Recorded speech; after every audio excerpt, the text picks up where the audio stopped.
It's Saturday, Greg, and we are talking about great British desserts.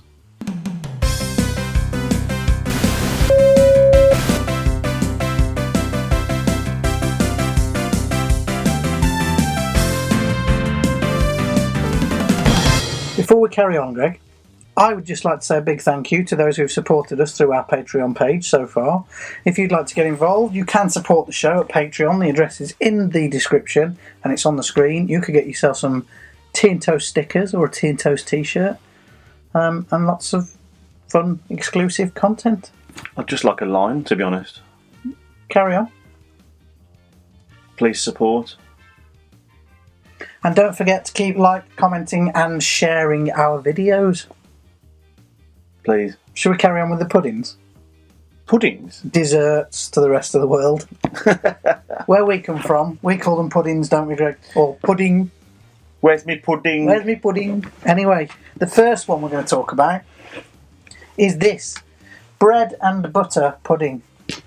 Now, I think this is one of those puddings that divides our country.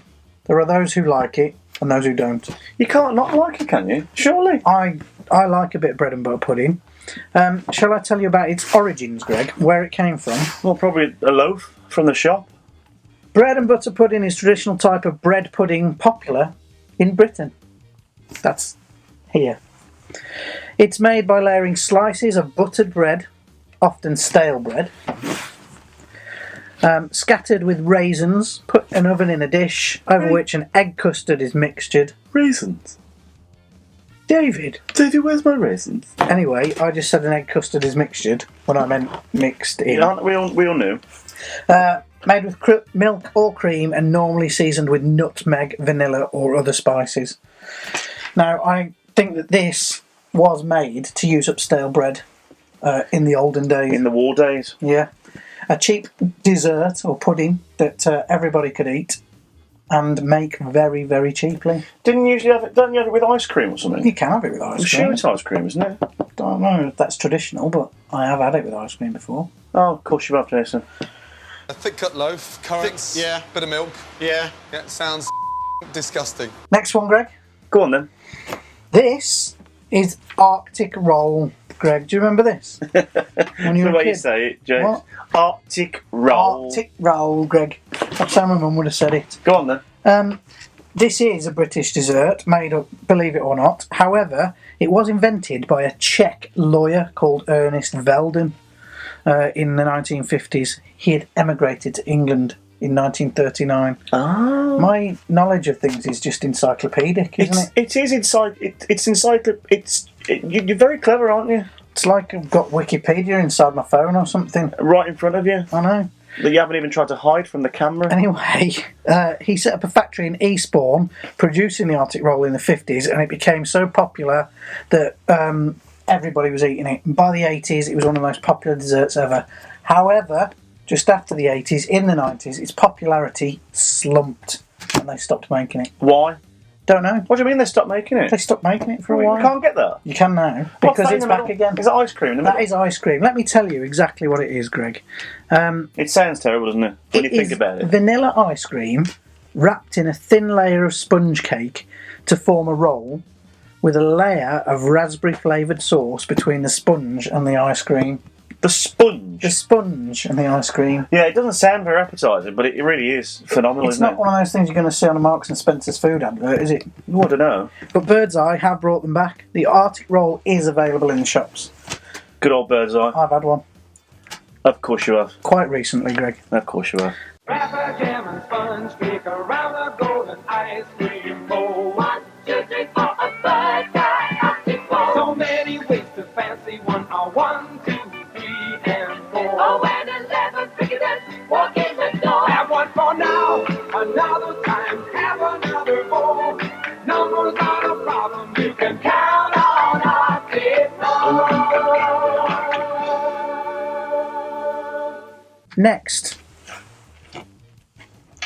Banoffee Pie. Greg, this was a surprise to me. I didn't know Banoffee Pie was invented in our dear country. I thought it was American. I thought it was American too, and I think our American viewers might tell us that it is very popular in America. So let's have a little look about Banoffee Pie. So Banoffee Pie is an English dessert made from bananas, cream and toffee. That's where they get the name Banoffee, you see. Bananas and toffee. I never knew that. Clever, eh? That's clever, that. I love toffee. It was invented by Nigel Mackenzie and Ian Dowding, who were the owner and chef of the Hungry Monk restaurant in East Sussex. They claim to have developed the dessert in 1971 by amending an unreliable American recipe for Blum's coffee toffee pie. So they stole it. So we stole it from the Americans, basically. Yeah. Yeah, but I do like a bit of banoffee. Oh, you know what I love? You know them American waffles? Warm, with toffee poured all over it. It's not banoffee pie, though, is it? No. Look at that. Biscuit base. Toffee. Bananas. Have you had one of them recently, Jason? Cream. Chocolate. Yeah, I had one yesterday, yeah. Fresh bananas, walnuts in a smooth chocolate toffee bed, nestled in a luscious graham crust.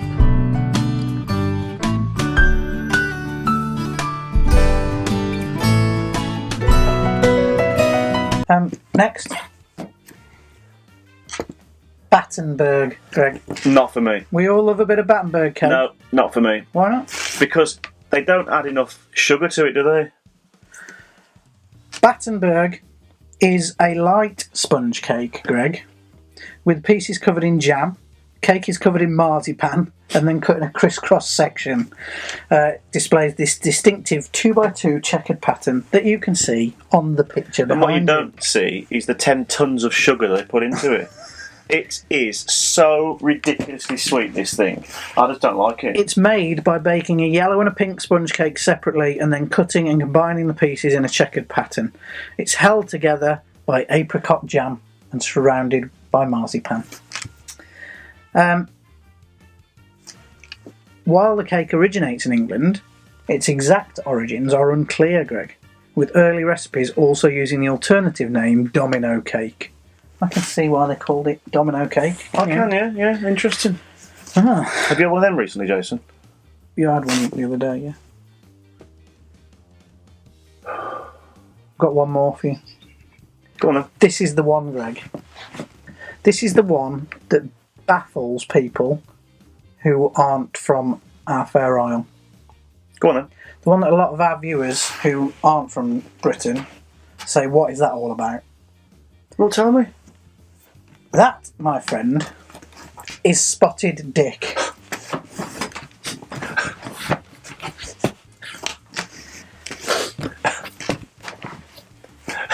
Right, can we carry on now? Yes. Spotted dick, Greg, is a pudding made with suet and dried fruit. What's suet, I hear you ask? What's suet? Suet is basically... You're not going to ask me what the next bit is, are you? No. Right. Suet is basically hardened beef fat. Sounds lovely, doesn't it? Oh, yeah. And that is made into a pastry. Pastry. And then fruit is added, usually raisins and sultanas, but I have had Raisins are this. I've had this with orange peel and zesty type fruits in it. Of course you have. When was this? Last week. Anyway, it was first attested in Alex Sawyer's The Modern Housewife, published in 1849, in which he describes a recipe for plum bolster or spotted dick. Never mind that. Why was it called Spotted Dick? I'm trying to get to that. The name has long been a source of amusement and double entendres, to the point that the catering staff at the Flintshire County Council decided in 2009 to rename it Spotted Richard because of all the jokes they were receiving. While spotted is a clear reference to the dried fruit in the pudding, which resembles spots, dick is more obscure. The word was widely used as a term for pudding in the 19th century. In late 19th century Huddersfield, for instance, a glossary of local terms described dick, plain pudding with treacle sauce, treacle dick. It could alternatively be a corruption of the word pudding, evolving through puddink, then puddick, then finally dick. I'm not sure how far we can go with this, Jason. I'm pretty sure that this video is going to be deemed unsuitable for advertisers by YouTube. Very possibly, yeah. But that's it. That's the mystery of spotted dick, Greg. It's basically just a pastry with fruit in it. And the term spotted comes from the fruit, and dick comes from an old word for pudding. Dick. Yeah. Would you look at him, taking a shower in the creek? Spotted dick, Margaret? I can't tell. What are we talking about now, Greg? Well, Jason... After we've talked about spotted dick.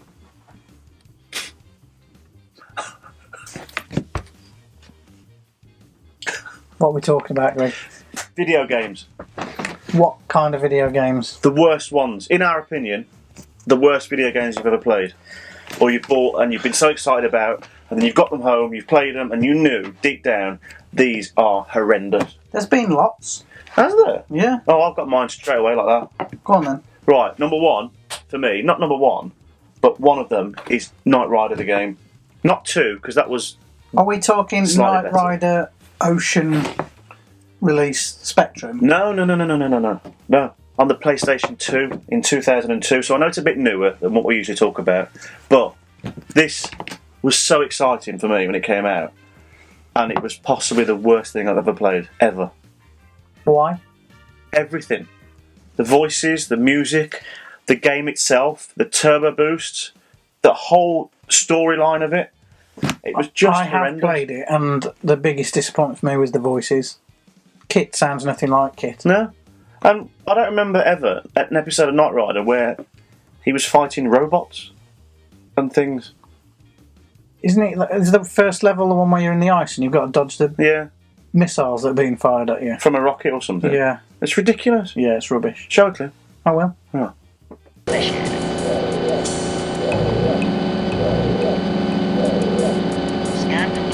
Good work. Now, use the interstitial scan on the computer to download the data on it.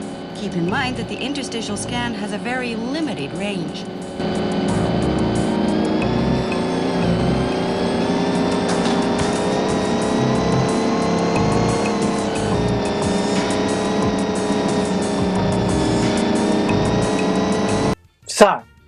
So you know Knight Rider was very disappointing for you. Yes. Because you were a massive Knight Rider fan when we Yeah. were kids. I was too, but not as big as you, obviously. Mm. This game, for me, was exactly the same thing. Tell me. Back to the Future. The game. Which one? The one that was released most recently. Oh, was that the PS3, I think it was? It was on the PS3, but it was also on PC and Mac. And I have to admit, mate, that is one of the worst things I've ever played. when this game was announced, I went on the Telltale website and paid for the whole trilogy because they brought out a few. I never downloaded past the first one. Well, it was a story, wasn't it? It was It one of was those one of those, talk adventure things that bad. might have kept us going when we were kids, but I really didn't like it at all. Doesn't really follow the story of the film. Did you think that would have kept you going as a kid? That would Well, I have used to bored play me. those text adventures when I was a kid on the Commodore and stuff, like you're in a room with an ice maiden. Do you A, talk to her, B, kick her in the face, or C, leave the room? Or do you give us some spotted dick? Anyway, Back to the Future, the game, Greg, just really did not grip me at all. How can they must have spent so much money getting the rights, and yet that's what they come up with. I mean, they could have done anything with it, couldn't they? Would you like to see a clip? Show me. Here you go.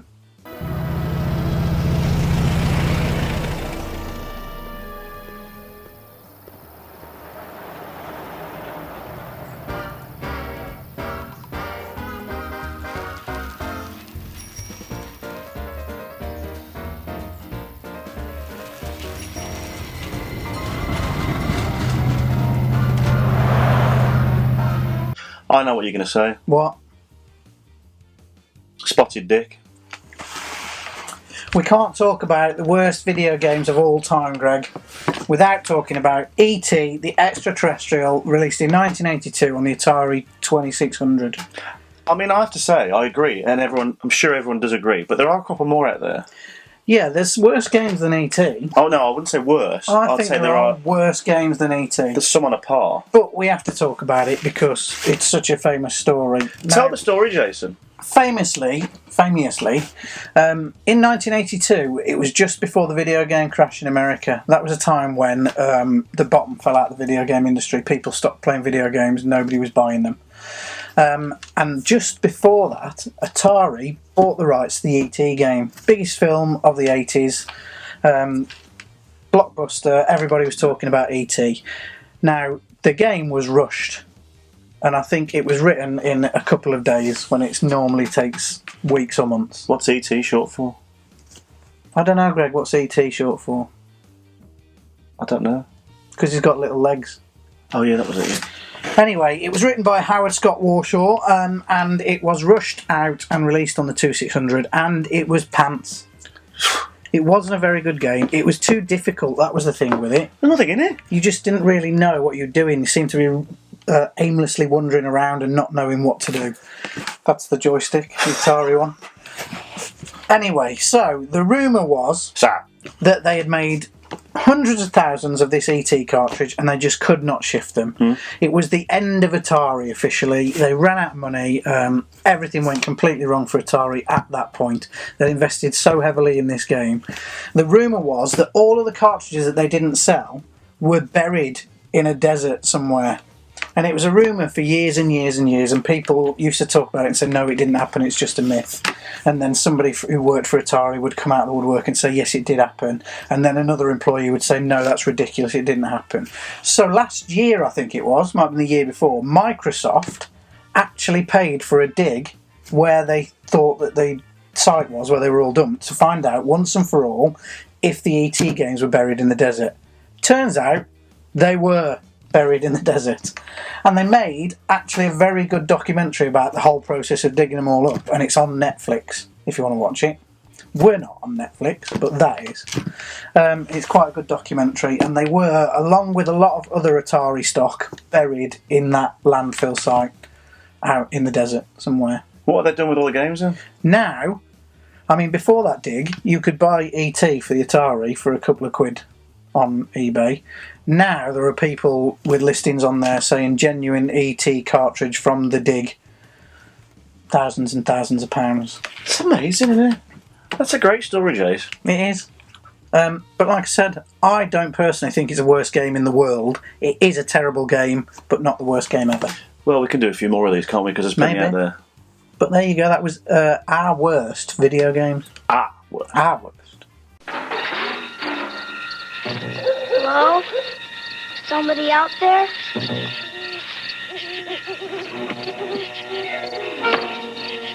E.T. Video game? 3, 2, 1, headache. It's amazing, isn't it? Okay. The company I work for have just moved to an open plan office. I'm not happy about it, so I've started a partition.